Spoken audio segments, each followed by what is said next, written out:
한번 해보는 거야. 자, 다시 한번 싸우는 거야. 자, 손만 잡고 어깨를 걸고 우리 함께 이기는 거야. 자, 다시 한번 해보는 거야. 자, 다시 한번 싸우는 거야. 자, 손만 잡고 어깨를 걸고 우리 함께 이기는 거야. 자, 다시 한번 해보는 거야. 자, 다시 한번 싸우는 거야. 자, 손만 잡고 어깨를 걸고 우리 함께 이기는 거야. 자, 다시 한번 해보는 거야. 자, 다시 한번 싸우는 거야. 자, 손만 잡고 어깨를 걸고 우리 함께 이기는 거야. 네. 안녕하세요, 김 선생입니다. 안녕하세요, 정은혜입니다. 예, 오늘 저희가 지금 그 인트로 음악 나가는 동안에 막 한참 웃고 있었는데 왜 그렇게 껄껄 웃나 궁금하셨을 것 같아요. 저희가 이제 무슨 말씀을 나누고 있었냐면 분명히 오늘 처음 황교안 대표님 힘내세요 때문에 자한당 지지하는 분들이 들어올 수도 있겠다. 그런 얘기를 하고 있었습니다. 저 진짜로 힘내시라는 얘기인데. 아니 저도 응원합니다. 너무 힘내셨으면 좋겠어요. 그러니까요. 저는 또 동병상련 같은 거가 동병상련이요? 황 대표도 네. 수염이 멋있게 나는 사람은 아니에요. 황 대표가 왜 수염 기른지 알아요? 왜요? 이따가 얘기할 수도 있는데 네네. 극우 사이트 일베나 이런 데서 네네. 황교안 대표한테 게리 올드만이라고 하고 예전에 있어요. 머리 잘랐을 때. 지금도 네. 그러니까 그런 이미지를 만들어주고 싶어서 그 수염을 기르는 거예요. 그러니까 저는 그래서 면도했잖아요. 네. 혹시 오해받을까봐. 네. 수염이 멋있게 나는 스타일은 아니에요. 저도 그렇고 황교안도 그렇고. 황교안 대표의 경우에 이제 키가 작으니까 네. 거기에 수염까지 기르니까 참 볼만하더라고요. 근데 머리가 짧은 게 인물은 좀 더 나아진 것 같아요. 네. 예전보다. 네. 더 훨씬 더 낫더라고요. 예전에는 그 가발 같은 이미지. 왜 정돈된 이미지잖아요. 그랬는데 이미지. 요즘에는 약간 좀 터프한 것도 좀 나오는 것 같고. 터프요? 적극 저희는 응원하고 있습니다. 네. 힘내십시오. 네. 오늘 날씨가 추울 거라고 얘기해갖고 저는 잔뜩 껴입고 왔거든요. 좀 춥던데요? 생각보다 마음이 춥던데. 추워서 그런가? 근데 추워. 제발 이게 뭐 좀 불쌍한 얘기할 때 손으로 이렇게 나 자꾸 하지 마. 만지게 돼 나를. 나 그거 너무 부담돼. 너무 불쌍해 보여. 네.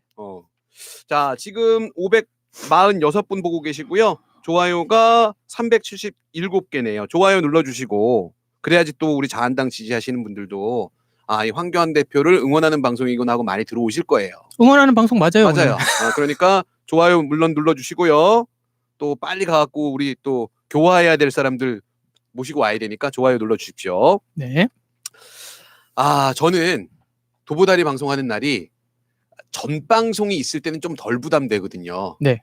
그러니까 만약에 1시에 방송이 있을 때도 있잖아요. 근데 저희 방송이 이제 3시로 옮기고 나서 첫 방송할 때 새날 첫 방송 그러면 조금 부담돼요. 왜요? 아니 우리 시청자분들이 새날 방송 봐야 되는데 어제처럼 또 남모지도 안 하고 그랬을 때 네. 이 금단 증상이 되게 길어지고 있잖아요 지금. 새날 방송을 못 본. 아니 배고플 때 먹으면 맛있겠지. 뭘 먹어도. 그런 표현 좀 하지 마, 좀 제발. 왜? 고품격 시사 방송에서 그래서 약간은 아직 시작 안 했어요. 좀 부담스러운 부분이 있어요. 또 실망시켜드리면 어떡하나. 그래서 조금은 오늘도 열심히 더 긴장해갖고 방송을 진행을 해보도록 하겠습니다. 채팅이 멈췄어요. 그런데? 채팅요? 전 올라가고 있는데. 그래? 네. 나 5G인데? 푸나님 안 계시나요? 하고 박미선님이 말씀해 주셨는데 푸나님 계십니다. 푸나님은 저희 방송에서는 이제 그 PD 본업을 하시고요. 가끔 손가락으로 좋아요 눌러달라고 출연만 하십니다. 그리고 저희 도보다리 방송입니다. 아마 처음 보시는 분인 것 같아요. 푸나님 안 계시냐고 여쭤보신 분은. 처음 보는 분들이 많더라고요. 많죠 아무래도. 보면. 또 낮 시간으로 옮겨가고 나니까. 제목 못하다는 거지 민설이법. 아 민석이퍼. 또 이거 가나요? 민식인지 민석인지 가나요? 이거 뭐 말 한번 잘못하면 요새 너무 무서워서. 요즘에는 조금 그런 게 있어요. 음. 그러니까 다들 되게 예민하신 것 같아. 이게 피로가 누적돼서. 그렇죠. 이게 칭찬도 계속 들으면 안 좋은데 저쪽에서 하는 짓들이 너무 좀 그러다 보니까 우리 쪽 지지자분들도 되게 그 단어에 되게 민감하신 것 같아요. 그럴 때는 스트레스를 좀 더 받으시면 돼요. 그럼 어떻게 되나요? 그러니까 제가 그랬거든요. 제가 음. 윤석열 때문에 하도 스트레스를 받았더니 네네. 요새 황교안 대표 같은 경우에 진짜 귀여워요. 네. 응. 황교안 아무렇지도 않아. 취향 독특한데. 진짜 귀여워. 난 너무 응원해. 그러니까 황교안이 싫어요? 윤석열이 싫어요? 윤석열이요. 윤석열이. 그렇죠. 황교안은 밉상인데 결과론적으로 보면 결과를 도움이 우리를 되잖아. 도와주니까. 그렇죠. 어. 근데 윤석열은 멍청한 사람은 아니야. 음. 그래서 치고 빠지는 것도 있는 것 같고 립 서비스도 요즘엔 조금씩 하는 것 같고. 그리고 나경원 누나한테 좀 실망스러워요. 왜요? 왜 이렇게 짜져 있는지 모르겠어. 그러니까 나는 생각보다 우리 누나 전체적으로 힘내세요 누나. 화이팅. 저희 동작에 와서 응원하고 있습니다. 진짜 동작까지 왔는데. 우리 경원이 누나 또 열심히 하셔야죠. 진짜 경원이 누나가 짜네. 경원이 누나가 피부 관리 들어갔을 수도 있어요. 이 와중에. 그래야지 이제 다음번에 이제 선거운동을 돌입했을 때 화사한. 선거를 나갈 수 있을지 없을지조차 모르는데 뭘 선거 운동에 돌입해. 공천 못 받으면 무소속으로 나가시겠죠. 무소속. 어. 무소속 좋죠. 창당 좋은데 창당. 창당을 그럼 이현주랑 같이 그 국민 밉상으로 이렇게. 국상당. 그것도 괜찮은 것 같아요. 네. 너무 나갑니다. 예, 저희는 늘 너무 나가고 있습니다. 네. 자중하도록 하겠습니다. 오늘 계속 너무 나갈 것 같은데. 원래 피부 관리의 계절이에요. 겨울은. 누가 그래요? 레드헤어님이 그런 말씀해 주셨고요. 네. 썸네일 너무 웃겨요. 여소야대님. 썸네일이 뭔데요? 썸네일 황 대표. 아하. 황 대표 힘내세요. 딱 어울리게. 음. 아마 썸네일 보고 들어오시는 분 분명히 있다. 오늘. 이따 그럼 채팅창 이제 난리 나는 건가요? 채팅창에 있다가 반반 싸움 가나요? 이거 낭냐 뭐 막 그러면서 욕하시는 분들이 있을 수도 있다. 네. 저는 황 대표 하니까 무슨 생각을 하고 있는지 모르겠어요, 진짜로. 뭐 이따 얘기해 보죠. 참 대단한 사람이에요. 대단한 사람은. 네. 아이고 참. 축구 보셨어요? 못 봤어요. 수업하느라고. 그러니까. 먹고 살아야 되니까. 근데 뭐 결과만 축구는 근데 원래 야구도 마찬가지인지 모르겠는데 결과를 알면 보기가 싫잖아. 그러면 안 보게 되더라고요. 이겼어? 이겼다면서요. 뭐 그러고 끝나게 되더라고요. 이겨야죠. 뭐 뭐든 간에 한일전은 이겨야 돼. 이게 근데 진짜 한일전에 우리가 너무 목숨 거는 건 아닌가 싶기도 하고요. 이상하게 그렇게 되는 것 같아. 근데 그게 우리나라만 그런 게 아니라 보통 보면은 인접 국가들이랑 늘 그런 게 있어요. 그 베트남 축구의 박항서 감독도 네. 베트남하고 태국하고 또 그렇거든요. 근데 박항서 감독이 가기 전에는 한 번도 못 이겼던 거야. 태국을. 근데 박항서 감독이 가고 나서 태국이 한 번도 못 이긴 거예요. 베트남을. 그래갖고 태국에서 일본 감독을 영입을 했어요. 그래서 감독을 태국이 갑자기 싫어지는데 감독을 한일전을 붙여버리더라고. 그래서 참 그 인접 국가들하고는 보면은 늘 그런 것 같아요. 그래서 뭐 피해 역사가 있거나. 그렇지 아무래도. 그래서 뭐 서로 뭐 침략하고 서로 뭐 어쨌든 간에 뭐 지역 감정이라는 게 우리 안에서도 있지만 인접 국가랑도 분명히 있는 것 같더라고요. 네.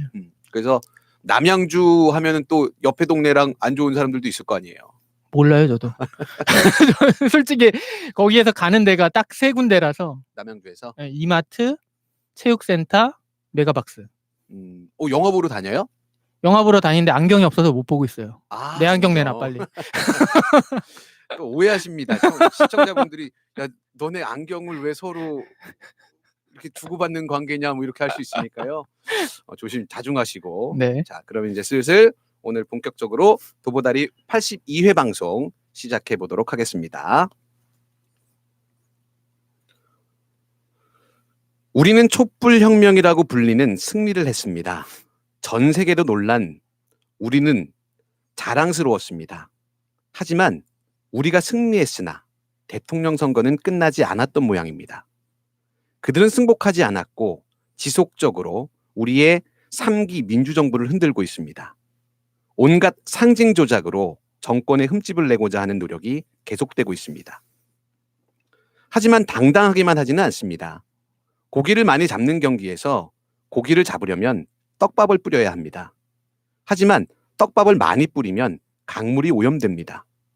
그래서 떡밥을 뿌리지 말라는 것인데 상대가 떡밥을 왕창 뿌리고 고기들이 그리 몰려가는 상황에서 내 그물에 고기가 한 마리도 없다면 떡밥을 안 뿌릴 수 있겠습니까? 다시 한번 나서 주십시오. 우리가 언론에 기댈 수 있겠습니까? 시민이 나서야 합니다. 1급수가 없으면 2급수의 약을 타거나 정화해서 마실 수 있습니다. 하지만 3급수는 공업용수고 4급수는 목욕도 하면 안 됩니다. 16년 전 저는 오늘 여의도에 있었습니다. 2003년 12월 19일 차가운 겨울밤의 기억을 잊을 수가 없습니다. 노무현 대통령 당선 1주년 기념 행사에서 노무현 대통령이 하신 말씀을 제가 현재 버전으로 각색해 보았습니다. 16년이 지났지만 여전히 대통령 선거는 끝나지 않은 것처럼 보입니다. 온갖 상징 조작으로 정권의 흠집내기가 판을 치고 있습니다. 하지만 조금 달라진 것이 있습니다. 예전에 우리는 내가 뽑은 대통령이 메시아일 거라는 기대를 가지고 있었습니다. 하지만 이제 우리는 투표로 뽑은 공무원 하나가 내 인생을 다 바꿀 거라 생각하지 않습니다. 내가 뽑은 공무원을 내가 도와주는 난세의 영웅은 바로 나이고 내가 뽑은 공무원을 지키겠다라고 하는 민주시민이 더욱더 많아져 있는 것 같습니다. 이제 다시 대통령 지지율이 올라가고 있다고 합니다. 이 난세에 영웅으로 등장한 정은혜비, 김선생, 그리고 지켜보시는 시청자와 함께하는 도보다리 82회 방송 시작하도록 하겠습니다. 자, 제 앞에는 난세의 영웅 정은혜비 나와 계십니다. 정은혜비입니다. 갑자기 영웅이 됐어요. 뭐 영웅이야 뭐 아무나 될 수 있죠. 전 난세라고 얘기를 하는데 난세에는 왜 영웅이 나온다 그러잖아요. 네네. 근데 영웅이 나오는 게 아니라 난세다 보니까 영웅을 만드는 것 같아요, 사람들이. 그렇죠. 난세를 어차피 난세는 극복될 거 아니에요. 누군가에 의해서. 네. 그 사람이 영웅이 되는 거죠. 그렇죠. 그러니까 이 사람한테 영웅이다라고 하는 어떤 프레임을 긍정적인 프레임이지만 네. 그걸 만들어 놓고 조금 지났을 때 그 사람이 영웅이 아닌 듯한 모습을 보일 때가 있잖아요. 그렇죠. 그러면 이제 난리가 나는 거예요. 그러니까 한마디로 보면 이제 종교적인 메시아처럼 어떤 사람들을 추앙해 놓고 네. 그다음에 그 기대에 못 미쳤을 때 그 사람들을 굉장히 비판하는 네네. 그동안에 우리는 아마 그렇게 해오지 않았을까. 근데 그걸 알고 있는 사람들이 있어요. 이 적폐다라고 흔히 얘기하는 네. 기득권 세력들은 내가 어떤 위기 상황에 봉착했을 때 이 생명력이라고 하는 거나 조작질이라고 하는 게 어마어마한 것 같거든요. 그 생명력을 제가 존중하거든요. 정말 존경하게 됐습니다. 그러니까요. 근데 요즘에 저는 이제 그 16년 전 기억을 오늘이 12월 19일이라서 이제 조금 되새겨 봤는데 그때도 이야기가 많이 나왔었던 게 상징 조작이다라는 거였거든요. 네. 노무현 대통령 그 출범한 이후에 야 깨끗한 건 다 하는 거와 같더니 너도 무슨 대선 불법 자금 받았잖니 너는 뭐 했잖니 하면서 1년도 지나지 않아서 지지율이 바닥을 쳤을 때 네네. 그때랑 지금 상당히 그 적폐 세력들의 어떤 노력은 노력은 뭐 같아요. 비슷하죠. 근데 이제 이게 한 번 충격은 줬을지 모르겠는데 네네. 이제는 그때 한 번 속았으니까 덜 속는 것 같죠. 그렇죠. 그러니까 그게 지금 달라진 부분이다. 네. 그러니까 예전에 같으면은 저희가 이제 뭐 대통령이나 아니면 정치인들한테 무조건 기대는 듯한 뭔가를 내 인생을 다 바꿔주고 나를 더 잘 살게 만들어주고 뭐 이런 기대 심리가 있었다라고 하면 지금은 약간은 좀 다른 종류의 지지인 것 같아요. 그러니까 좀 얘들이 어떤 프레임을 걸고 나왔을 때 물론 그거에 무조건 찬성하는 사람들도 있지만 네네. 그래? 정말 그런지 한번 지켜볼까? 네. 라는 사람들이 많아진 것 같아요. 그렇죠. 그런데 이제 지켜보다 보면 아닌 게 금방 들통나잖아요. 네네. 그러니까 이제 걔들이 점점 설 자리가 없어지는 거죠. 맞아요. 그러니까 지금 우리가 분명히 문재인 대통령 정부를 지지하지만 네. 이게 마치 무슨 메시아에서 그쪽에서 이제 세력들을 지칭하면서 이야기하는 용어들이 있잖아요. 네네. 무슨 문이다 뭐 이런 근데 그게 사실은 정말 맹목적인 지지라는 게 아니라 지금 내가 이 문재인 정부가 1급수다라고 이야기하는 게 아닌 거거든요. 그렇죠. 근데 2급수는 분명히 정화하거나 약을 타갖고 물로 마실 수 있지만 자한당 4급수를 갖다가 마시면 죽을 수도 있잖아요. 마시면 죽죠. 그렇죠. 죽을 수도 있는 게 아니라 죽어. 그 4대강에 있는 그 녹조라떼를 퍼마시는 거랑 똑같은. 근데 마치 이제 우리 진보 진영이다라고 하는 사람들조차도 왜 너는 1급수가 아니냐. 너네 정부에서 지금 그렇게 촛불혁명으로 세웠는데 지금 하고 있는 개혁의 모든 것들이 좀 더디고 도대체 뭐가 바뀌었냐라고 이야기하는 사람들도 있거든요. 뭐 그렇게 얘기할 수는 있는데 그러면 어떻게 할 거냐는 거죠. 그렇죠. 그래서 니들은 원하는 게 뭐고 어떻게 할 건데 하면은 아무 대안도 없어요. 그러니까요. 그리고 현실적으로 자기들이 원하는 게 다른 사람들한테 이렇게 공감력을 발휘하지 못해요. 네. 그래서 본인들만 그렇게 생각할 뿐이지. 네. 그러니까 저는 뭐 이게 양쪽 극단들은 솔직히 좀 잘라내고 생각해야 되는 것 같아요. 양쪽 극단의 얘기까지 다 듣다 보면 어느 쪽이든 하여튼 듣다 보면 이건 너무 사람 사는 세상이 아닌 것 같아요. 저는 요즘에 뭐 좀 그 연말쯤 되면 항상 어떤 법안이나 이런 것 때문에 시끄러운데 그 선거제 관련돼 갖고 정의당하고 민주당하고 마치 무슨 큰 충돌이 있는 것처럼 보이고 있잖아요. 네. 저는 환영합니다. 뭘 환영하냐면 정의당이 그렇게 이야기했던 정의에 앞서서 내 이익도 내 정당의 이익도 중요하게 내세울 수밖에 없는 게 현실 정치다라고 하는 모습을 보여주고 있거든요. 아니 그런데 어떻게 보면 정의당이 가장 큰 떡을 받은 사람이잖아. 네, 떡이요. 네. 가장 큰 떡을 줬는데 그거 두세 석 더 얻겠다고 저 난리 쳤다는 그런 이미지가 씌워지면 본인들한테 훨씬 더 안 좋을 텐데 그걸 그렇게 소탐대실하는지 모르겠어요.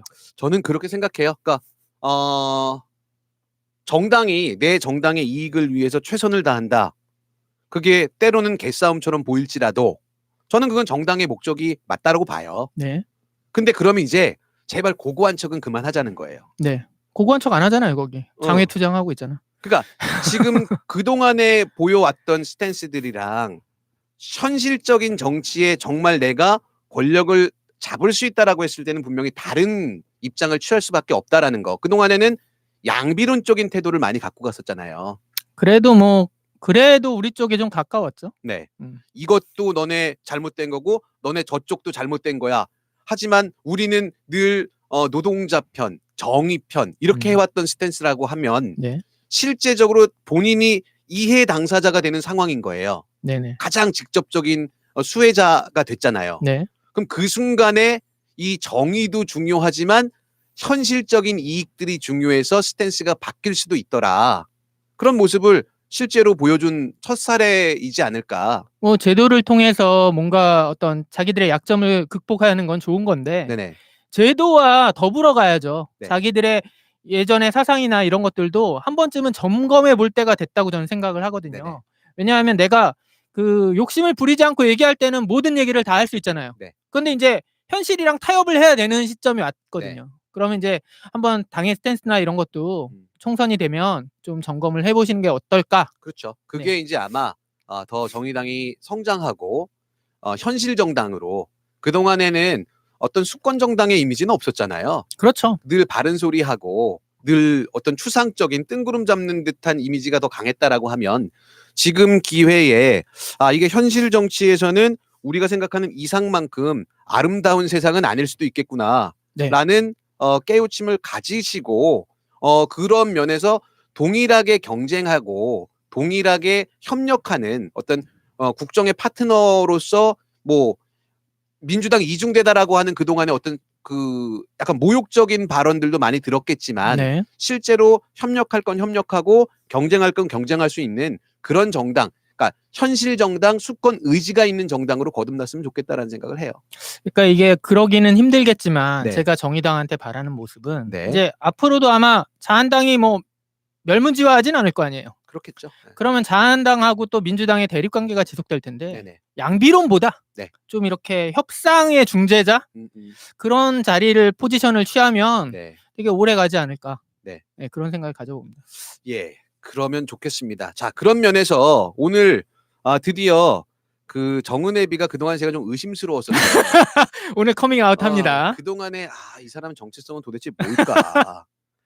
뭐 댓글에서는 가끔 일베다라고 얘기하는 경우도 있고, 저 한남이다라고 얘기하는 경우도 있고, 저 스탠스는 도대체 뭘까라고 했는데 어젯밤에 저한테 오늘 발제할 제목을 딱 주셨는데 드디어 이분이 커밍아웃을 하시는구나. 드디어 정체성을 드러내는구나 하고 제가 이제 확신하게 됐습니다. 네. 자, 정원 대비님이 발제를 해주실 건데요. 저한테 던져주신 제목은 황 대표님 힘내세요입니다. 힘내세요. 힘내세요. 네, 황교안 대표님 힘내십시오.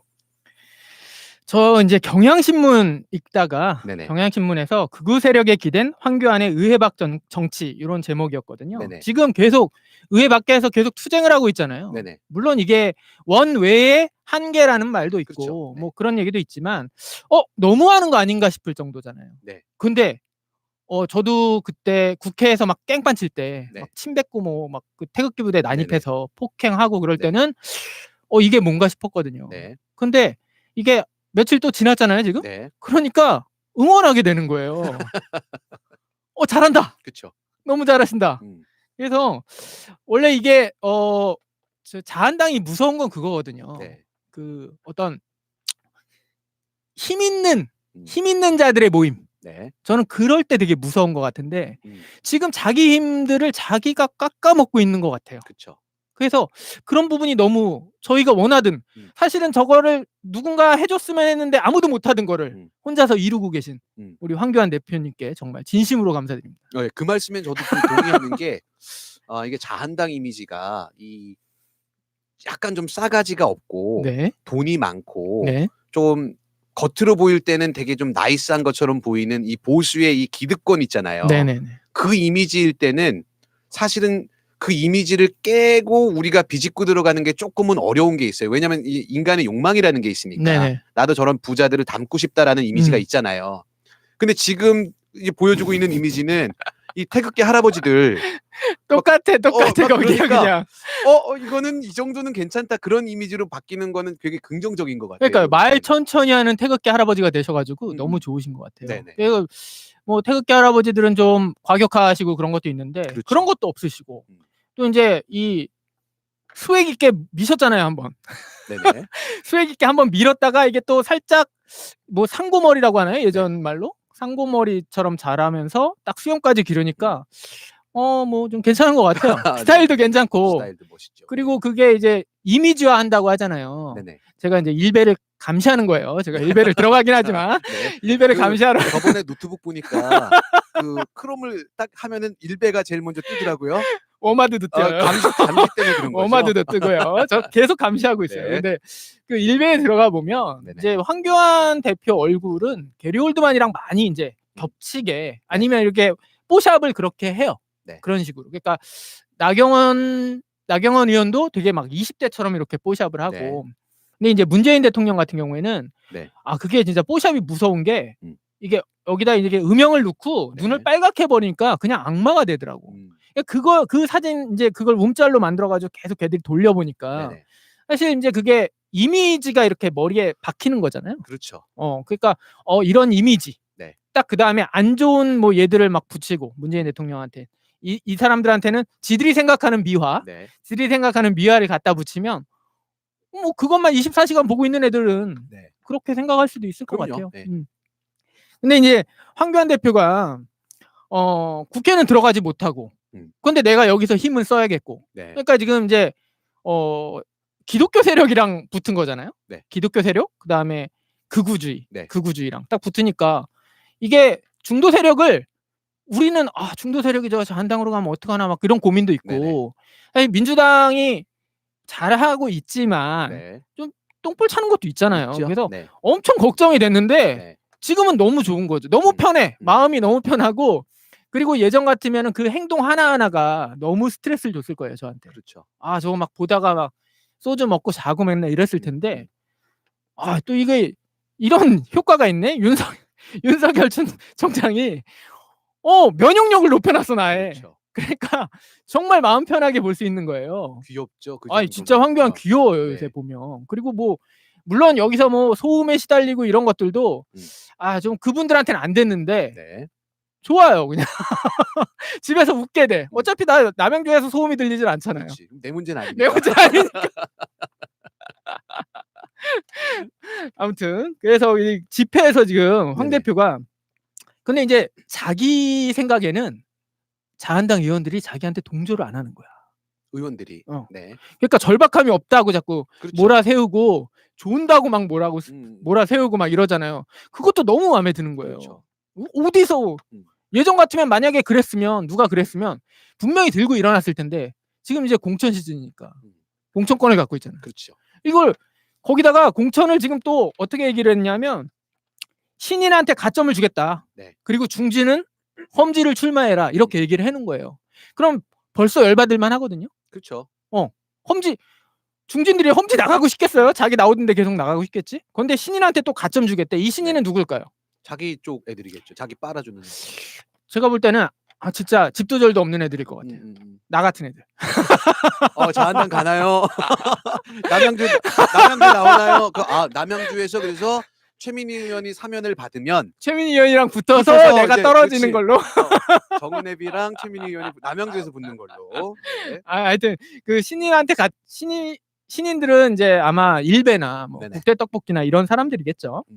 아무튼 근데 이제 한국당 초재선 의원이 그 중심에 선 총선기획단은 황교안 대표의 신인 가산점 대폭 확대와 현역 50% 물갈이론. 그러니까 그런데 지금 반발이 못 나오고 있잖아요. 왜 그런 거라고 생각하세요?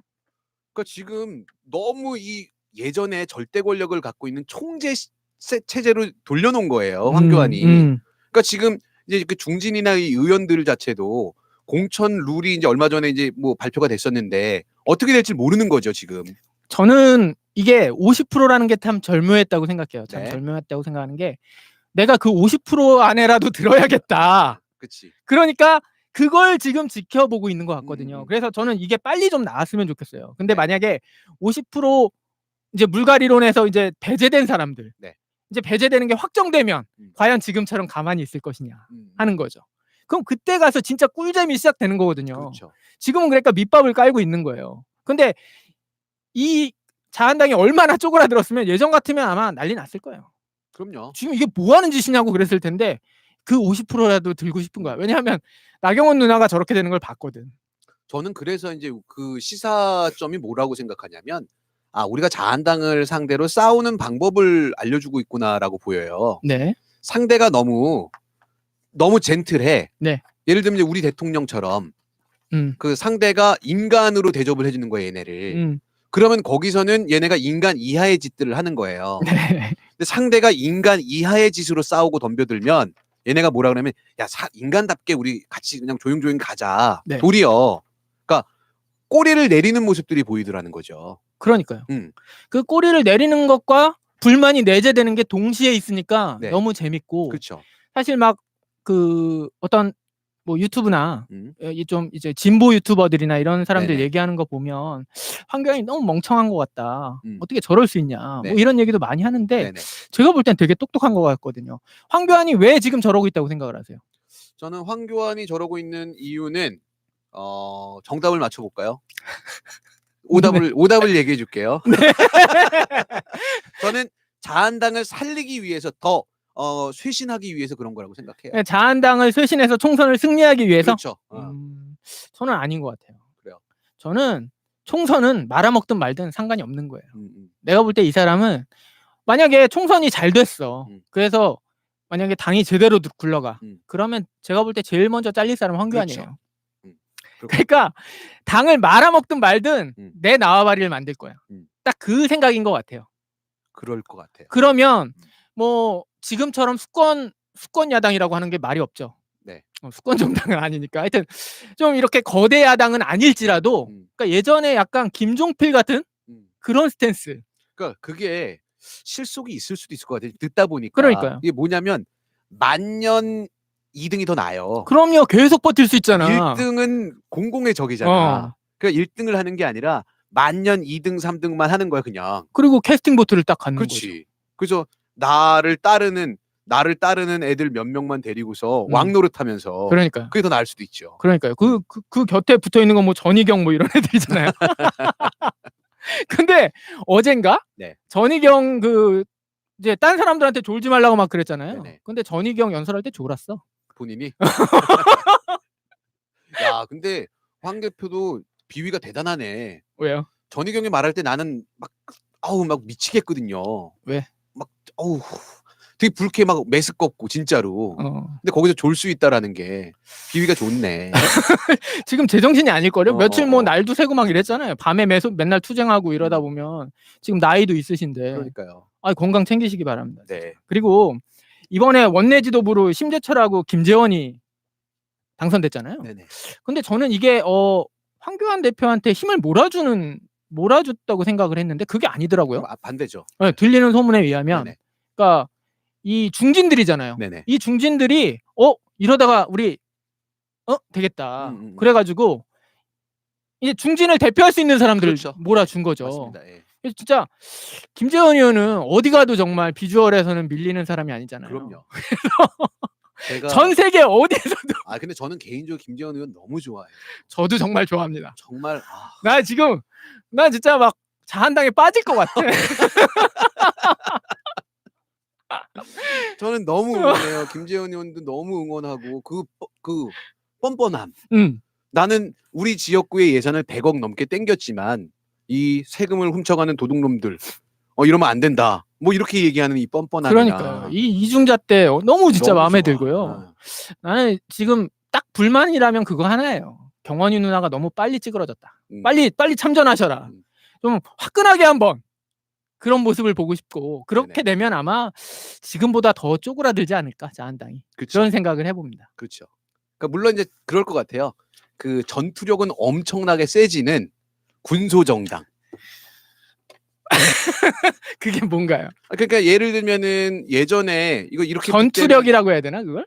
말이 세지는 거죠. 이렇게 빗대면은 조금 기분 나쁘실 수도 있을 텐데 정의당이 지금보다 더 작았을 때 의원이 1명, 2명 있었을 때 뭐 민노당이라든가 전투력은 굉장히 뛰어났었잖아요.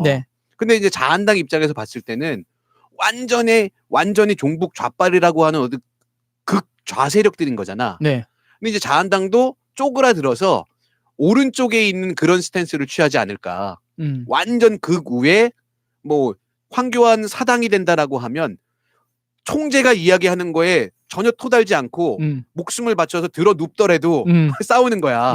그러면 이제 전투력은 올라가겠죠 아무래도. 그런데 이번에 보니까 그 국회 선진화법 철저하게 지키시던데. 그러니까.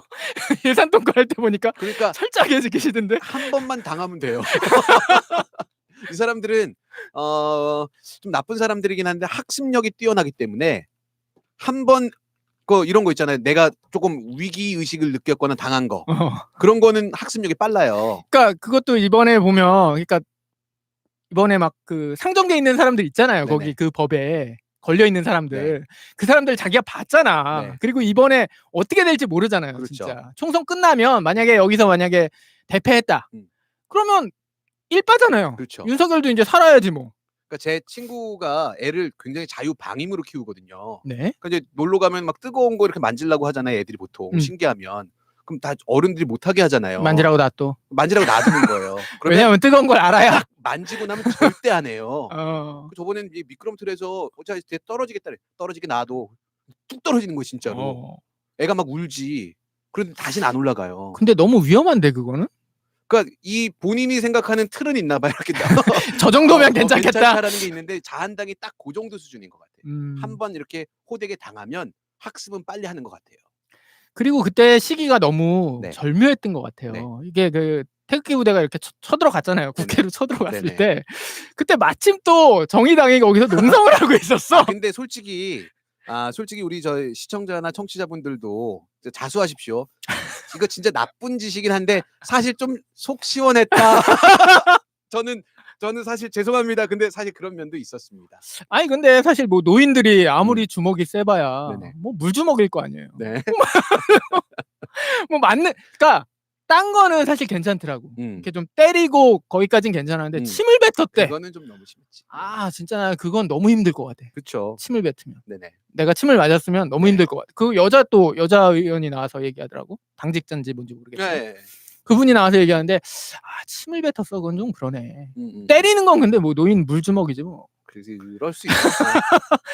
근데 사실은 좀 그런 일이 없어야 되는 거죠. 근데 어쨌든 간에 저는 개인적인 입장에서는 조금 속 시원한 부분도 있었고 그다음에 이제 그쪽이 이미지를 완전 바닥으로 끌고 가는 거에 또 시원한 부분도 있었고 두 가지가 있었어요. 그래서 지금 이제 황교안 대표는 어떻게 보면은 국회 안에서 싸우고 싶겠지만 네. 자기 원외니까 그렇죠. 할 수 있는 게 저거밖에 없잖아요. 그러니까요.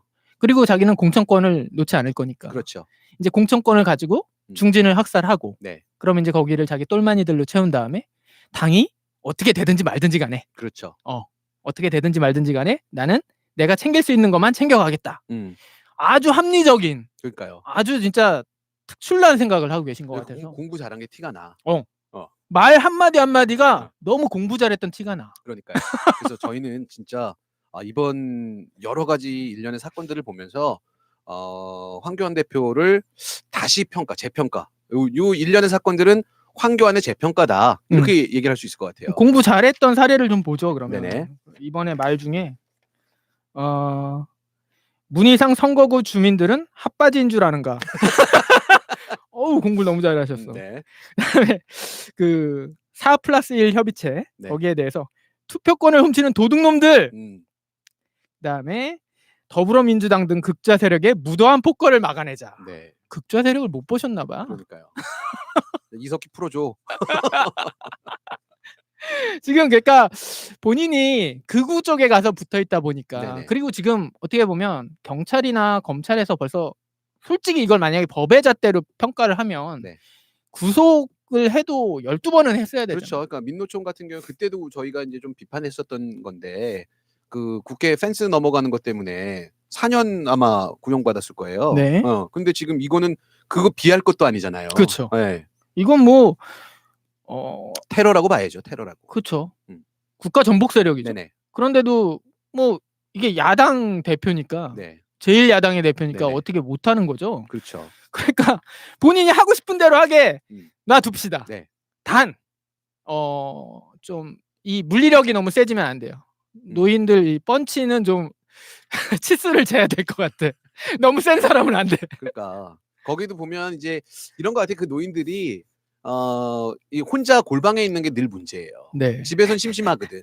그 밖에 나오면 친구들도 있고 또 우쭈쭈 해주는 거에 내가 다시 내 젊음이 돌아온 것 같은 거거든요. 그러니까, 예전에 다니던 고고장을 온 느낌일 거예요. 그쵸. 막 음악도 막 틀어놓고 그러니까. 거기서 미팅도 하고 네. 할머니들 만나고 또 뭐 태극기도 흔들고 성적이 흔들고 엉덩이도 흔들고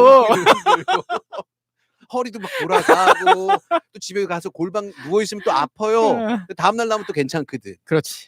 예, 뽕 맞은 것처럼. 그리고 또 어제 봤던 그 할머니 생각나서 또 나가시고. 그렇지. 할머니. 그게 원래 힘입니다. 그래서 산으로 갑니다. 제가 언젠가 한번 말씀드렸지만 현대의학 좋잖아요. 애국 추천하셔야죠. 그건 넌 진짜 극악무도해. 힘내시기 바랍니다. 네. 아무튼 그래서 네. 지금 이제 우리 황교안 대표님, 네. 우리 그 황고안 대표님은 정말 네? 황고안이요? 네? 황고안 대표요? 아니 황교안 대표. 황교안 대표. 네. 황교안 대표 같은 경우에는 정말 이 총선 때까지 네. 고이고이 모셔 놓아야 할 아주 우리가 가장 중요시해야 되는 사람이다. 나도 그렇게 생각합니다. 저는 그렇게 생각을 합니다. 그럼요. 그러니까 대한민국에 없어서는 안 될 제일 야당의 대표는 이 정도 그 존재감은 그렇죠. 이 정도 존재감은 갖고 있어야 나라가 이렇게 좀 풍성해질 거 아니에요. 그리고 저는 진짜 공천 학살 정말 기대합니다. 홀로코스트급의 공천 학살을 단행해 주시기 바랍니다. 그렇게 됐을 때 이제 김무성과 황교안이 붙는 그리고 경원이 누나가 거기에 이제 경원이 누나가 탈당을 해서 네. 또 이현주랑 같이 네. 국대 떡볶이를 먹으면서 네. 또 이런 국상당을 만드는 어마어마한 이 흥미진진한 스펙타클한 이 모든 것들이 내년에는 벌어질 거다. 네. 기대하고 있습니다. 정말 기대됩니다. 네. 네. 우리 황교안 대표 파이팅! 힘내세요. 파이팅! 그 왜 아빠 힘내세요 뭐 이런 노래 있잖아요. 교환 힘내세요. 우리가 있잖아요. 파이팅! 예, 아주 깔끔하게 정해진 시간에 역시 그러니까 이 욕을 하면 남을 비판하면 참 사람이 우울해져요. 비판을 하면서도 하지만 이렇게 칭찬해주고 너무 북돋아주고 이게 정말 바람직한 방송이다. 네, 맞습니다. 라는 생각이 들었습니다. 놓다가 안 붙는? 그렇죠. 네. 전혀 저희는 이게 왜 하지 않고 힘내셔라. 너무 잘하고 너무 계시다고. 좋다. 이런 말씀을 다시 한번 전해드립니다. 네. 제 두 번째 발제는 제가 준비를 했습니다. 지금 민식이법이다라고 하는 그 법안이 상당히 좀 인터넷 공간에서는 커뮤니티별로 굉장히 논란이 많이 좀 되고 있어요. 네. 그래서 민식이법에 대해서 좀 다시 한번 좀 제대로 정리를 한번 하고 가자. 네. 또 제가 법 덕후 아닙니까? 좀 두려운데요, 오늘. 그래서 법 덕후에서 이 법안을 조금 정리를 하고 가는 게 좋겠다라는 생각을 하고, 또 사실은 이 계기가 됐던 게 인터넷 공간에서 제가 어떤 보수분하고 논쟁이 붙었어요.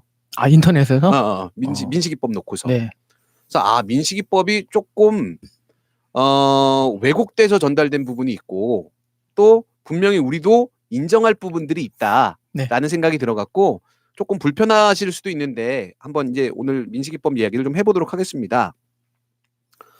저는 부모님들의 이제 생각은 이해가 돼요. 자기 자식이 그렇게 불의의 사고를 당해갖고 명을 달리했을 때 그 이름을 법안에다 붙여주는 거 큰 의미가 있다라고 생각을 하는데, 네.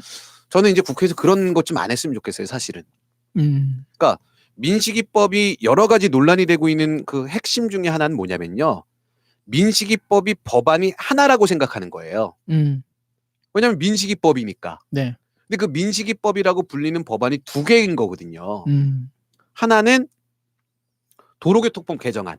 도로교통법 개정안. 네네. 그러니까 이거는 흔히들 이제 우리 진보나 아니면 이 부모들 되게 안타까워하는 사람들은, 그러니까 이 민식이법에 찬성한다라고 하는 사람들은 이 도로교통법 개정안을 민식이법이다라고 주로 보는 거예요.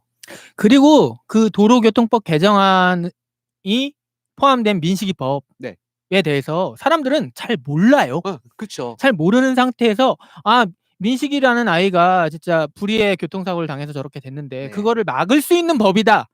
사실 저도 거기까지만 알고 있지. 그래서 그 민식이법이 뭔데? 뭐 그거에 대해서 잘 모르잖아요. 그렇죠, 보통은. 근데 이제 그게 워낙 이제 감정적인 어떤 뭐라 그럴까요? 약간 좀 울컥한 부분들이 분명히 있었거든요. 네. 근데 이제 그 법안이 두 가지인데요. 하나는 지금 말씀드린 것처럼 도로교통법 개정안이에요. 근데 또 다른 하나는 뭐냐면 특가법 개정안이거든요. 특가법 개정안? 예. 네. 근데 이제 이게 왜 문제냐? 이제 이 민식이법이 꼭 있어야 된다라고 하는 분들은 민식이법을 이해할 때 학교 주변에 또 과속 방지 턱도 만들고 카메라도 설치하고 어린이를 더 보호해야 되는 게 그게 도로교통법 개정안이거든요. 네네네. 그거를 저 사람들은 반대하고 있구나라고 이해를 하고 있는 거예요. 근데 그거를 반대하면 당연히 나쁜 사람들이죠. 그렇죠. 그럼 말도 안 되는 거잖아요. 그러니까 일부는 그것조차 반대하는 사람들이 있어요. 비효율적이다. 네. 뭐 도로교통 관련돼 갖고 많이 이제 방송하는 한문철 변호사 같은 경우에도 이게 굉장히 예산 낭비고 비효율적이다라고 하면서 비판하는 부분도 있어요. 그 사람이 그거 아니에요? 몇 대 몇? 맞아. 그 아저씨. 근데 그 아저씨가 하는 얘기도 학교 주변에 굉장히 도로가 폭도 좁고 그냥 무단횡단은 아니더라도 그냥 횡단보도 그어 놓은 건데 그거에 대해서 신호등이나 이런 것까지 설치할 필요가 있냐, 이거는 예산이 너무 낭비되는 거 아니냐라고 비판하는 건 저는 설득력이 없다라고 생각해요. 네. 아무리 예산이 많이 들어간다고 해도 그렇게 해서 아이들의 안전을 지킬 수 있다라고 하면 예산이 좀 낭비되는 측면이 있어 보여도 해야 되는 게 맞다. 이제 이게 도로교통법에 관련된 내용이고, 네네. 이거에 대해서 아마 어떤 의문을 제기하는 분들은 없을 거예요. 그렇겠죠. 자, 그런데 이제 우리는 이것만 얘기를 하다 보니까 흔히 말하는 뭐 어떤 민주당 지지가 아니고 우리가 얘기하는 중도쯤 되는 분들 중에서 약간 좀 문제 제기를 하는 분들이 있어요. 근데 그분들을 자한당 똘마니 정도로 취급해 갖고 인터넷 공간에서 막 욕을 하다 보면 이 사람들이 이제 뭐가 되냐면 너네 뭐 이게 또 극단적으로 가는 거예요. 그러니까 극단적인 용어들을 쓰면서 쫓아내는 거지. 그쵸? 우리 편에서. 근데 이제 분명히 이거는 민주당에서도 그렇고 조금 잘못 전달한 부분이 있어 보여요. 제가 이제 왜 이게 문제가 되는지를 말씀을 드리면, 대부분은 이제 운전을 하시잖아요. 네. 그런데 지금 이제 학교 주변 뭐 어린이 보호구역에서 사고가 났을 경우에 지금 이제 가중 처벌을 하는 거거든요. 그러니까 지금 그 부분이 문제가 되는데 네. 기존에 있었던 어떤 법의 잣대랑 좀 형평성에 문제가 있지 않나라고 이제 이의를 제기하는 거예요, 사람들이. 네. 예를 들어서 언론에서도 그냥 이 법안에 대해서 쉴드 치기 바쁘거든요. 네네. 그 법안은 맞는 법안이다. 음. 잘못된 게 없다라고 얘기하는데 분명히 잘못된 요소가 있습니다. 근데 네. 그거를 막을 수도 있고 근데 그건 민식이법의 잘못은 아니다라고 저는 보이거든요. 그 취지는 제대로 된 거죠. 그렇죠. 그러니까 일단 이런 게 있어요.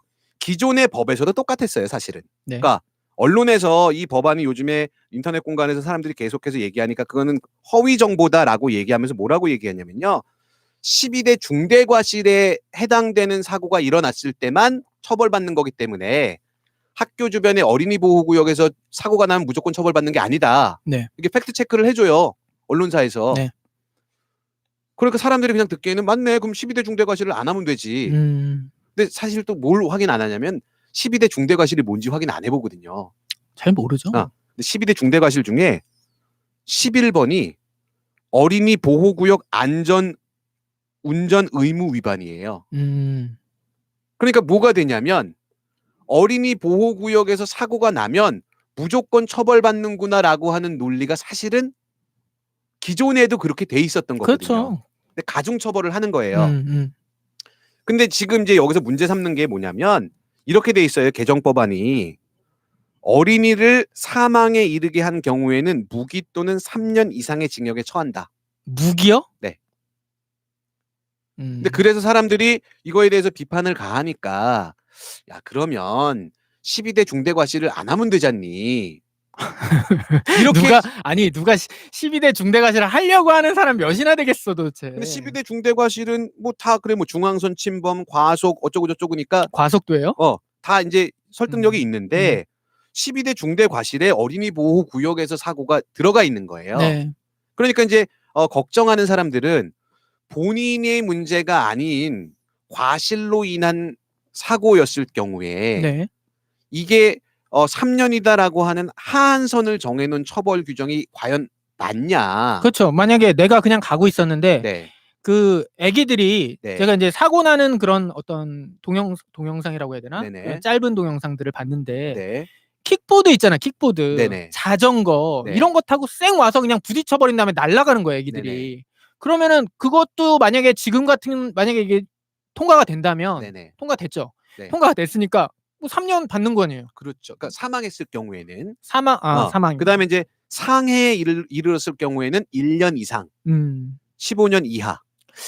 그러니까 이게 사고 난 거를 제가 유심히 봤는데 네네. 다 뭐냐면 거의 다 그 운전자들의 시야가 확보되지 않았어요. 그러니까 불법 주차들 때문에 네네. 이 사이에서 튀어나오는 건 어떻게 할 수가 없거든요. 그렇죠. 아무리 뭐 30km로 가든 20km로 가든 와서 받아버리는데 어떻게 할 수가 없잖아요. 그러니까 저는 좀 그런 걸 적용할 때는 현실에 맞게 세밀하게 적용을 해야 된다고 생각을 해요. 맞아요. 그래서 법안이 이제 만들어진 과정들을 보면 조금은 조심했어야 되는 부분들을 놓친 게 있다라는 게 보여요. 네네. 근데 그게 이제 놓친 게 뭐냐면 기존의 이 법안에서의 문제가 아니라 기존에 우리 법안이 갖고 있었던 사실은 모순인 거거든요. 네. 그러니까 지금 제가 이제 말씀드렸던 게 이겁니다. 안전 운전 의무를 위반했을 경우에요. 네. 그 법안의 전제 조건이 처벌을 받는 조건이. 그러니까 그럼 나는 안전운전 의무를 다 지키면 네. 사고가 나도 뭐 중처벌을 받지 않겠구나라고 그냥 막연하게 생각할 수가 있거든요. 네. 근데 안전운전 의무 위반이라고 하는 게 법조항에 보면 안전운전해라. 안전운전을 해야 되는 의무가 있다예요. 그냥 얼렁? 그냥 굉장히 추상적이고 그 안전운전이 뭔지에 대해서는 얘기도 안 했고 디테일을 얘기 안 하고. 근데 그럼 이제 뭐가 되냐면 법안을 너무 세부적으로 만들다 보면 피해가는 구석이 너무 많아지니까 네. 법안을 만들 때 구체적으로 만들지 못하는 부분도 있어요. 네. 근데 반대로 또 법안을 너무 추상적으로 만들면 네. 또 이것도 되게 막연해지는 그게 있어갖고 조심해야 되는 게 있거든요, 분명히. 네. 이건 법을 만드는 과정에서의 어떤 한계인 건데 이 민식이법에서 안전운전 의무 위반은 이렇다가 아니라 우리 도로교통법에서 그냥 안전운전 의무다라고 하는 그 조항이 있는 거예요. 그럼 그 다음에 법을 만들 때는 안전운전 의무를 지키지 않았을 경우에 이렇게 처벌한다라고 하는 게 법리적인 논리에서 맞는 거거든요. 네네. 근데 지금 이제 제가 문제 제기하고 싶은 건 이제 뭐냐면 그러면 완전 이게 악법이냐? 또 그렇지는 않거든요. 네. 이제 왜 그러냐면 우리나라 형법에서는 분명히 정상 참작을 할 수 있는 여지가 있어요. 네. 그래서 감경 사유가 분명히 발생할 수가 있거든요. 그러니까 이 인터넷 커뮤니티에서 하는 얘기가 만약에 내가 정말 잘못 하나도 안 했는데 애가 와서 부딪히고 혹시 얘가 넘어지면서 뭐 돌멩이에 부딪혀갖고 죽으면 3년 가는 거냐. 극단적인 경우들을 갖고 얘기하는데 근데 그거에 대해서 상대를 해줄 때 이 자한당 놈들 왜 그래 자한당 분들한테 그렇게 하지 말자는 거니까 이 사람들이 걱정하는 부분들이 합리적인 부분이 있다 분명히. 그 지금 현재 국회 내에서도 이 부분에 대해서는 조금 미스가 있었다라고 인정하는 추세인 것 같아요. 네. 그러니까 지금 이거는 처벌 규정 자체가 음주운전을 했을 때랑 동일한 조건이거든요. 네네. 3년 이상 무기까지가 윤창호법이랑 똑같아요. 처벌 규정이. 그러니까 저도 좀 걱정되는 게 뭐냐면 제가 뭐 알던 길을 갈 때는 솔직히 만약에 지금처럼 뭐 거기다가 CCTV를 달고 이런다 그러면 그 길 아닌 길로 좀 돌아갈 것 같아요. 그렇죠. 뭐 내가 굳이 그 길로 가가지고 애들이 와서 애들이랑 어떻게 되는 거 아니야? 뭐 이런 그 걱정을 하기보다는 차라리 돌아갈 텐데 뭐 운전하다 보면 모르는 초행길도 많이 들어서잖아요. 맞아요. 근데 딱 갔는데 초등학교가 있고 그럼 이제 그때부터는 야 이거 어떻게 해야 되나 엄청 걱정될 것 같거든요. 물론 이제 그래서 더 조심하니까 안전운전이 운행이 되겠죠. 그 취지인 건데 분명히 좀 수정을 하거나 개정을 해야 되는 여지는 있어 보이거든요. 근데 이제 왜 법리적으로 봤을 때 음주운전 같은 경우에는 본인이 어떤 행위를 안 하면 되니까 의지로 한 거죠. 그건 당연히 처벌해야죠. 네네. 근데 과실이라고 하는 측면에서 이 과실을 본인의 의지가 아닌데 동일한 어떤 의지인 것처럼 음주운전과 동일한 잣대로 처벌하는 게 법 형평성에 맞겠냐라고 하는 의문도 분명히 있어요. 그다음에 이제 또 저는 개인적으로 민주당에서 또 잘못했던 것 중에 하나가 뭐냐면요. 지금 이제 이 법안을 발의한 건 2명이었었어요. 한 명은 누구였냐면 민주당의 강훈식 의원이었고 다른 한 명은 자한당 의원이었었어요. 다 다른 법안이죠. 내용은 동일하고. 그래서 그 두 개를 합친 거예요. 합쳐갖고 만든 건데 그러면 마치 이거는 민주당에서 단독 법안으로 했던 것처럼 비춰졌다는 거예요. 그래서 제가 이 민식이법을 지지하고 어쨌든 간에 나중에 또 개정을 하면 되지만 필요한 법이다라고 분명히 얘기하는 건 자한당이 그 반대한 꼴을 보기 싫어서였거든요. 근데 지금 이제 그 커뮤니티를 돌아다니면서는 뭐냐면 자한당이 나쁜 놈들이긴 한데 이런 법리적인 모순을 보고서 반대한 거였구나라고 둔갑이 돼 있어요. 자한당은 결코 그런 정당이 아니에요. 훌륭하신 정당이라니까. 그렇죠. 훌륭하시긴 한데 그렇게 냉철하고 그렇게 주도 면밀하게 하는 게 아니고요. 그다음에 법사위에서 어떠한 의원들도 이 법안에 대해서 문제 제기를 안 했어요. 못한 거죠. 작살 나는 거지 여기다 그러면. 그거는 이제 법사위 통과한 이후의 상황인가? 문제가 된 거니까요. 법사위에서는 처음에 강훈식 의원 법안도 그렇고 자한당 법안도 그렇고 이 다른 법안과의 문제가 있다라고 해갖고 이제 원래 우리가 보면은 국회의원들은 다 법 전문가라 해갖고 법을 딱딱딱딱 잘 만들 것 같잖아요. 법을 만들어서 발의를 했는데 근데 문제가 있어. 다른 법이랑 충돌돼. 그러면 그 전문위원들이 수정을 해줘요. 야 이거 너 잘못했어. 너 이 법 모르지. 이 법이랑 충돌되니까 이렇게 수정하는 게 좋겠어 해갖고 그 전문위원이 의견을 얘기하거든요. 회의록을 보면. 그랬더니 이제 조금 또 별로 좋아하지 않는 금태모 의원이 이거는 말이 됩니까? 이렇게 몇 마디를 하고 그래서 이제 법무부에서 이래서 만든 겁니다라고 하니까 네 알겠습니다. 그리고 뭐 반대 의견 있으십니까? 뭐 없습니까? 이거 통과시킵니까? 그래서 법사위를 통과한 거예요. 그러니까 무슨 얘기냐면 법을 전문으로 한다라고 하는 의원들조차도 다 이 법안이 그렇게 문제가 될 거다라는 걸 생각 못하고 법안을 법사위를 통과했는데 그 다음에 이제 자한당이 목리를 부린 거죠. 그러니까 국민 감정이 이 민식이법에 대해서 더 실리고 민식이법을 더 감정적으로 찬성했던 건 자한당이 목리를 부린 게 법리적인 부분에 문제가 있어서 딴지를 건 게 아니라는 걸 알기 때문이거든요. 그렇죠. 근데 나중에 이제 통과되고 나서 보니까 그 법사위원들도 놓쳤던 부분들이 보인 거예요. 예를 들어서 지금 처벌 규정이라든가 아니면 도로교통법상에서 안전운전 의무라고 우리가 그동안에 사고 났을 때 안전운전 의무 불이행으로 벌금도 받고 그랬었던 거거든요. 네. 근데 그게 그때는 문제가 안 됐는데 마치 지금 민식이법에서 그 새로운 규정이 뜬구름 잡는 규정이 생긴 것처럼 호도되고 있다는 거죠. 네. 근데 그런 부분들은 기존에 우리 법 체계가 갖고 있었던 어떤 한계점들이었던 거고 지금 이래도 아이들을 더 많이 보호하기 위해서 예방 차원에서 시설들 더 갖춰야 될 거고 그 다음에 처벌 규정이 법 형평성에 맞지 않으면 또 개정해야죠. 저는 스쿨존에 네. 뭐 이렇게 뭐 시속 30이네 뭐 20이네 뭐 이런 거 얘기하는 거보다 네네. 그냥 거기에는 아예 차가 못 다니게 했으면 좋겠어요. 그냥 아예 그러면 우리가 뭐 운전하는 사람 입장에서도 네네. 그쪽 길로 안 들어서게 될 거 아니에요. 네네.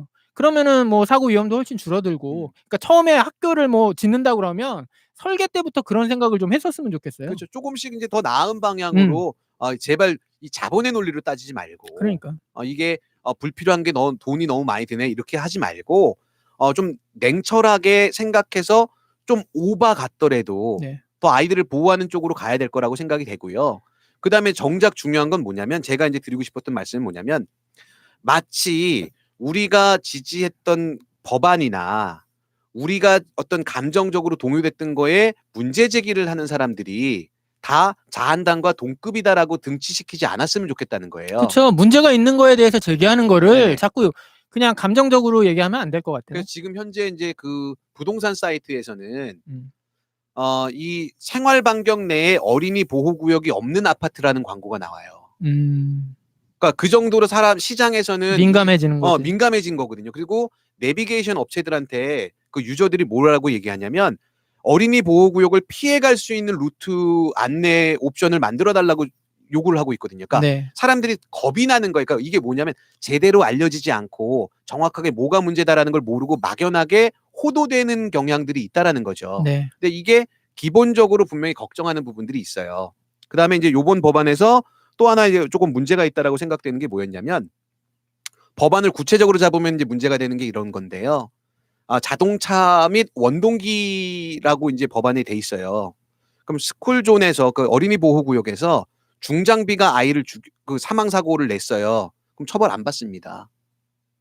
그게 더 큰 일인 것 같은데. 그렇죠. 그게 그러니까 법안은 우리가 뭔가를 만들 때 제발 무오류일 거다라는 생각은 하지 말자고요. 오류는 계속 발생할 수밖에 없어요. 그래서 계속해서 합리적인 토론이나 논의들을 해가면서 어떻게 해야 되냐면 더 나은 방법들을 만들어내야 되는 거지 그거에 대해서 문제 제기하는 게 무조건 잘못됐다도 아니고 또 너무 그렇게 철벽처럼 방어를 하다 보면 그러면 이제 상대방의 감정들이 우리 지지를 하지 않는 중도 세력들의 감정들이 역시 쟤네는 안 되라고 오해할 수도 있기 때문에 합리적인 논의나 잘못된 것들에 대해서는 조금 수정을 해줘야 되는 거가 분명히 있다라고 보이고요. 네. 그다음에 이제 사실은 이 얘기를 할까 말까 좀 망설이긴 했는데 강훈식 의원이 조금 호도한 부분도 있어요.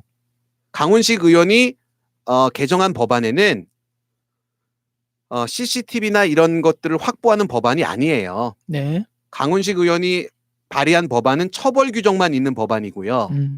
그다음에 CCTV나 이런 안전장치들을 더 확충하자라는 거는 행안위 위원장 입법안으로 나온 거거든요. 네. 근데 강훈식 의원이 자기가 발의한 법안이 통과되지 않았을 때 아이들을 보호하자고 국가에서 예산도 확충했고 CCTV도 설치하자는데 왜 이걸 반대합니까? 라고 이야기했던 건 사실은 조금 비판을 받을 여지가 있다. 그래서 사람들이 이 법안을 혼동하면서 그럼 CCTV 설치를 반대하자는 거야? 너네는 이렇게 호도되는 부분의 결과를 갖고 왔다. 그래서 우리가 조금 불리하더라도 우리가 잘못했던 거 실수한 부분들은 인정하면서 조금 더 바람직한 방향으로 만들어가면 분명히 더 생산적인 결과들을 갖고 올 수 있다라는 생각이 들거든요. 그렇죠. 이건 이념의 문제가 아니고 그럼요. 제가 아까도 잠깐 얘기했지만 네. 거기 운전자들이 잘못을 안 할 때가 있잖아요. 네네. 아까 뭐 댓글에 서행하라는 말이 나오는데 네. 서행을 한다고 해서 사고가 안 일어나는 건 아니거든요. 와서 그렇죠. 부딪혀버리면 어떻게 할 수가 없으니까. 그러면은 뭐 스쿨존에서는 킥보드나 이런 걸 못하게 한다든가 그럼 그쪽에서도 좀 어떤 그렇죠. 잘못한 거에 대해서 책임을 물을 수가 있으니까 그런 것들을 하나씩 맞춰가야지. 야, 운전을 하는 사람들이 무슨 악마인 것처럼. 그렇죠. 그것도 좀 아닌 것 같긴 해요. 그래서 이제 이 사람들이 감정적으로 동요된 게 아이가 죽은 거 불쌍합니다. 하지만 그 아이의 아빠가 불쌍해지는 법안입니다라고 호도를 하는 경향들이 있거든요. 네네. 분명히 이제 민식이가 사망한 사고는 운전자의 과실이 맞아요. 그렇죠. 근데 왜냐하면 규정 속도로 가긴 했지만 신호 횡단보도 앞에서 일시 정지를 안 했거든요. 근데 운전면허를 딸 때도 횡단보도 앞에서 일시 정지를 안 하면 감점 요인이에요. 맞아요. 그러니까 그게 마치 속도가 넘었네 안 넘었네라고 하는 전혀 본질이 아닌 사안을 갖고 싸우면 만약에 속도가 넘었다라고 부모들은 주장을 했었거든요. 네. 근데 알고 봤더니 속도가 안 넘었어요. 그러면 너네 부모들이 너네 잘못한 거다라고 얘기를 하는데 그 차량 영상을 보면 일시정지 분명히 안 했거든요. 네. 그러면 그 안에서 좀 오바래도 미국이나 이런 선진국들을 보면 스쿨버스가 딱 정차하면 양쪽 차선의 차량들이 다 서서 기다리잖아요. 네. 비합리적이죠, 사실은. 하지만 비합리적이더라도 아이들을 보호하기 위해서는 필요하다. 왜냐하면 아이들은 형법을 어겨도 처벌받지 않잖아요. 네. 뭐 이성적으로 어떤 사고하고 판단하는 존재들이 아니니까 그 아이들을 보호하자라고 하는 어떤 사회적인 논의가 확산되고 있는 거고 그 안에서 갑론을박하는 거기 때문에 더 생산적으로 논의할 필요가 있다. 그냥 다 쳐내지 마셔라. 라는 생각을 해서 오늘 발제를 준비했습니다. 네. 저 오늘 오는 길에 네. 그 스쿨버스인데 네. 미국에 있는 스쿨버스 있죠. 네네. 그거 봤어요, 여기서. 미국 갔다 오셨어요? 아니. 우리나라에 있더라니까 그게. 그래요? 그 탱크 같이 생긴 거 네네네네. 있잖아요. 뭐 아무거나 다 쳐받아도 이길 것 같은 네네. 그런 차가 돌아다니더라고. 참 용어 참 저렴하게 쓰십니다. 용어는 저렴한데 노딱은 안 붙는. 그래서 좀 더 안전한 사회를 우리 여러 번 아픔이 있었잖아요. 세월호부터 해갖고 우리 아이들이 목숨을 잃고 하는 사건들은 그냥 성인이 똑같이 잃었던 목숨보다는 더 안타까운 건 사실이니까 좀 더 안전한 사회를 만들기 위한 근데 안전한 사회를 만들면서도 한쪽으로 치우치지 않는 논의들이 인터넷 공간에서 활발히 일어나고 있다. 네. 그 사람들이 마치 다 악마인 것처럼 생각할 필요는 없지 않을까라는 생각을 가지고서 준비를 했습니다. 자, 오늘은 저는 뭐 나름 재미있게 준비했는데 우리 황교안 대표님의 응원을 한 그 첫 번째 꼭지를 교환이 형을 이길 수가 없어요. 저는 이제 저는 핸드폰 배경화면이 노무현 대통령으로 돼 있거든요. 네. 당분간은 황교안 대표로 바꾸려고. 네. 그러고 다닙시다. 그것도 괜찮은 저도 방법일 것 같습니다. 이스라엘이라도 하나 꽂고 다니려고. 네. 좀 두서없고 그랬는데 한 번씩은 생각을 해볼 필요가 있다라고 해갖고 저희가 오늘 준비를 했고요. 또 82회입니다. 내년까지도 계속해서 쭉쭉 100회, 200회 가는 도보다리가 되도록 노력하겠습니다. 그리고 네. 이게 뭐 예상치 않게 오늘 방송이 올해 마지막 방송이 됐어요. 그죠? 네네. 제가 그 처가를 좀 갔다 와야 돼갖고 크리스마스는 가족과 함께. 그래서 다음 주에는 저희 도보다리가 결방을 할 것 같습니다. 네. 전혀 아쉬우시죠? 저놈이 나쁜 놈입니다. 제가 한 주 또 잘 쉬고 더 많이 생각하고 많이 고민해갖고 재밌는 방송으로 새해에 찾아뵙도록 하겠습니다. 자, 도보다리 82회 방송 오늘은 여기까지입니다. 예, 감사합니다.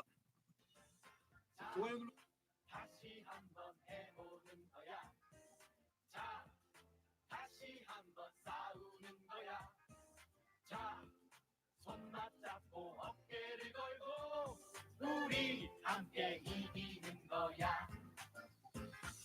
자, 다시 한번 해보는 거야. 자, 다시 한번 싸우는 거야. 자, 손 맞잡고 어깨를 걸고 우리 함께 이기는 거야. 자, 다시 한번 해보는 거야. 자, 다시 한번 싸우는 거야. 자, 손 맞잡고 어깨를 걸고 우리 함께 이기는 거야. 자, 다시 한번 해보는 거야. 자, 다시 한번 싸우는 거야. 자, 손 맞잡고